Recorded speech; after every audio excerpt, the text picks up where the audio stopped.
छठ पूजा मनाए जाने का इतिहास। लखनऊ उत्तर प्रदेश और ख़ासकर बिहार में छठ का विशेष महत्व है। छठ सिर्फ एक पर्व नहीं बल्कि महापर्व है जो पूरे 4 दिन तक चलता है। नहाई खाई से इसकी शुरुआत होती है जो डूबते उगते हुए सूर्य को अर्घ्य देकर समाप्त होती है। यह पर्व साल में 2 बार मनाया जाता है, पहली बार चैत में और दूसरी बार कार्तिक में। चैत शुक्ल पक्ष पर मनाए जाने वाला छठ पर्व को चैती छठ और कार्तिक शुक्ल पक्ष पर मनाए जाने वाला पर्व कार्तिक छठ कहा जाता है। पारिवारिक सुख समृद्धि और मनोवांछित फल प्राप्ति के लिए यह पर्व मनाया जाता है। इसका एक अलग ऐतिहासिक महत्व भी है जो इस प्रकार है। माता सीता ने भी की थी सूर्योदय की पूजा। छठ पूजा का परंपरा कैसे शुरू हुई, इस संदर्भ में कई कथाएं प्रचलित है। मान्यता के अनुसार जब सीता 14 साल के वनवास के बाद अयोध्या लौटे थे, तब रावण वध के पाप से मुक्त होने के लिए उन्होंने ऋषि मुनियों के आदेश पर राष्ट्रीय यज्ञ करने का फैसला किया। पूजा के लिए उन्होंने मुग्ध ऋषि को आमंत्रित किया।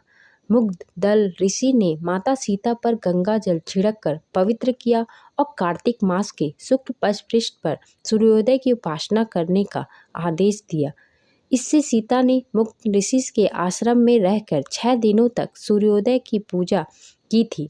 सप्तमी के सूर्योदय समय पर फिर से अनुष्ठान कर दिया। सूर्योदय के आशीर्वाद से प्राप्त किया था। महाभारत काल से हुई थी छठ पर्व की शुरुआत।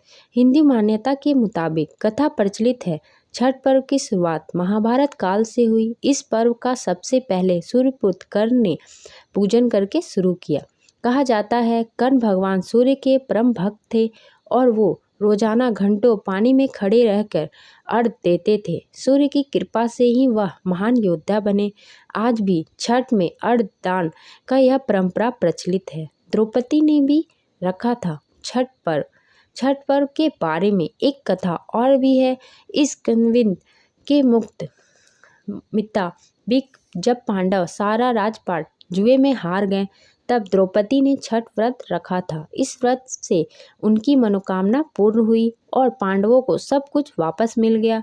लोक परंपरा के अनुसार सूर्योदय और छठी माई के संबंध भाई बहन का है, इसलिए छठ के मौके पर सूर्य का आराधना फलदायिनी माना जाता है।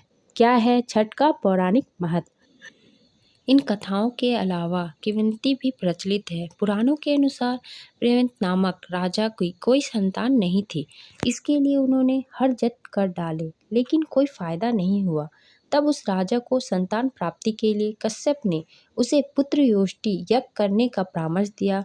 यज्ञ के बाद महारानी को पुत्र को जन्म दिया लेकिन वह मरा हुआ पैदा हुआ।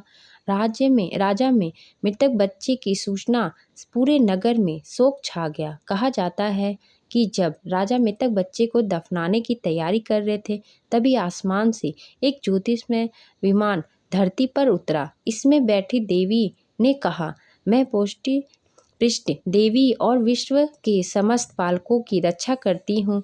इतना कहकर देवी ने शिशु के मृतक शरीर को स्पर्श किया जिससे वह जीवित हो उठा। इसके बाद से ही राजा ने अपने राज्य में यह त्यौहार मनाने की घोषणा कर दी। छठ पूजा आपके लिए क्या मायने है, कमेंट बॉक्स में ज़रूर बताएं और छठ पूजा की आप सभी को हार्दिक शुभकामनाएं।